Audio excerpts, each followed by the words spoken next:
Hi guys, good morning. I hope you're all doing well. Can you hear me over the bananas blowing in the wind? Okay, so it's beautiful outside, but it's crazily windy. I really hope it's not going to affect the audio. If you've been here for any amount of time, you will be aware that my mom is in a battle against colon cancer, and she recently began chemo. She did her first session of chemo about maybe 2 weeks or so ago, and she really had a terrible bout with vomiting. And I thought it would be good. I've been doing a bit of research because we've been trying all sorts of things. You guys saw us take her to BF Suma. We were trying to get her some alternative herbal treatment that can ease the effects of the chemo because we had heard it's pretty brutal, and there are some very few, it's a handful of people who actually don't react.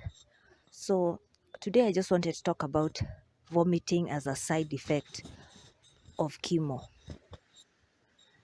So if you're trying to manage nausea and vomiting at home, it's good to know that frequent vomiting can be dangerous. It's very, very dangerous to vomit often because it can lead to dehydration. It can also lead to the patient inhaling food or liquids, which can cause choking and other problems. You see, if they're on their back and they begin to vomit, it's very easy for them to swallow food. So it's very important for you to let your cancer care team know if you've been vomiting, if you are the person, if you're the person with the cancer, or if you're the caregiver, then it's for you to let them know because there are certain medicines that can help. I remember mom was given some of those. She got some medicine, and initially she was not even able to keep the cancer medicine down. So it was pretty crazy. The medicines should be taken on a regular schedule or as prescribed by the doctor, either as prescribed by the doctor or as needed, because you might need it less or more than they've prescribed. If a certain drug doesn't work, it's good to let the cancer care team know because they can give you options. You don't have to feel like you're stuck with whatever it is you were given. It can take a few tries of the medicine to find what works best for you. Yeah, they can give you different cocktails. There's a way they can mix them.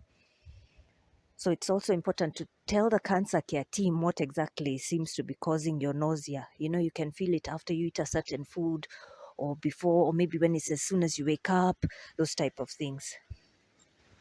Some of the things that you can look for that would help you know is changes in eating habits. Maybe you get a foul mouth odor, something that's not the norm for you. You just start feeling, this isn't the kind of taste that's normally in your mouth. The other thing is yellow or green foul smelling fluids on your bedclothes. You can wake up and find stains of stuff and they haven't been there in the past. Also, feeling queasy and having an upset stomach every now and then is something else that you should take note of. Just put them down. How often do you feel these changes? Or increased saliva. You're always, having too much saliva in your mouth, or sweating. There's some sweating that comes specifically just before you start to throw up. So those are important things for you to note and let your cancer care team know. Now, what the patient can do for nausea, for instance, is to eat the kind of fruits that they like. Like if you have favorites that at this particular time still sound good to you, or maybe they're not favorites and you don't normally like them, but now you feel as if you can tolerate them, eat those type of foods. A lot of people develop a dislike for red meat and meat stew, the kind of broth that normally doesn't have an effect. If you have such a problem, you can try other protein sources such as fish, chicken, beans, or nuts. Yeah, other alternative sources of protein apart from red meat specifically. If the nausea only happens in between meals, then keep something in your stomach. The patient should eat frequent small snacks throughout the day so that there's no feeling of hunger or emptiness. And some of the snack ideas could be smoothies or fruits.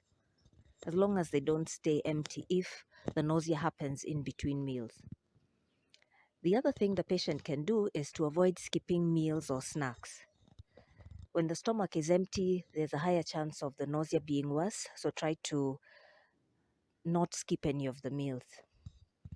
Then, on the days when you have chemotherapy, eat a small snack before the treatment. I remember mom, even in the treatment room, because they were kind of admitted in quotes for the day. So in the morning, they were given something to drink, and they were actually given a full lunch, a full meal. They ate a full lunch that was before, and then the chemo began at 2. So it's good for you to be full so that at least the medicine has something to land on. It's not just going direct. And then something I thought was very interesting, not that I thought, something I observed that was also very interesting, is the way they are given 2, is it pints? Well, those bottles that you're given for drip, they had 2 of them before the chemo and 2 after. Like you have to be hydrated throughout. It was very interesting to observe that. So give yourself an assortment, have variety, so that you don't get an aversion to specific foods and connect them to the sick feeling. You understand? Okay, so moving on. Sip liquids slowly throughout the day. You might find it easier to tolerate colder drinks, cold clear fluids, than tea and the other kind of stuff. So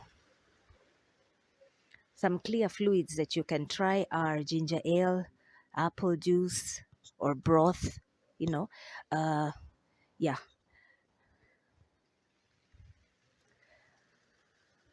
Also try popsicles. Sucking on hard candy with pleasant smells such as lemon drops or mints can help get rid of some of the bad tastes that you have in your mouth.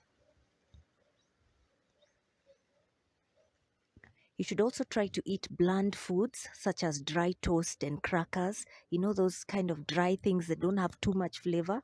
That's another thing that can help if you're having issues with nausea.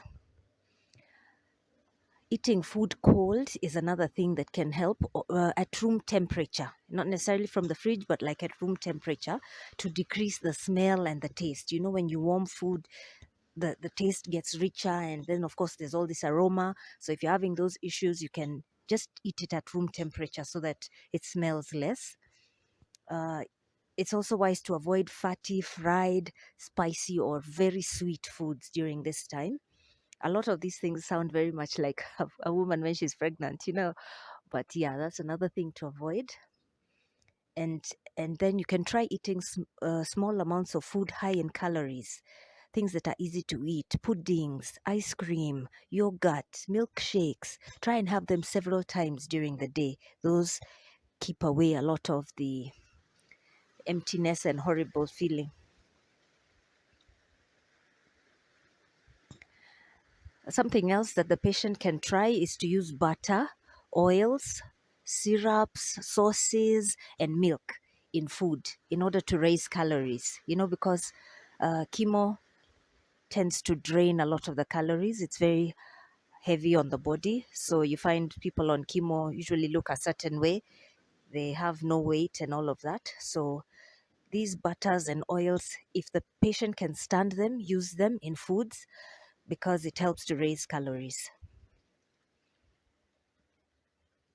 You should actually avoid low-fat foods unless fat upsets your stomach and causes other issues. Some fat is really very helpful to maintain your weight.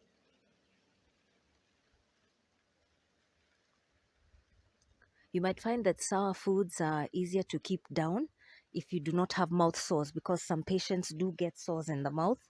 If you don't have mouth sores, try and eat something a bit sour every now and then. It helps deal with the nausea. The other thing you can do is to try and rest quietly while sitting upright, at least an hour after each meal.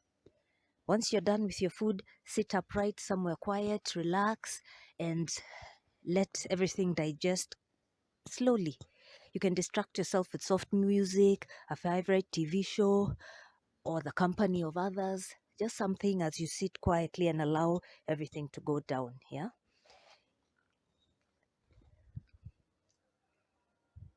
It's important to let your cancer team know about the nausea, because there are plenty of drugs they can give you to help.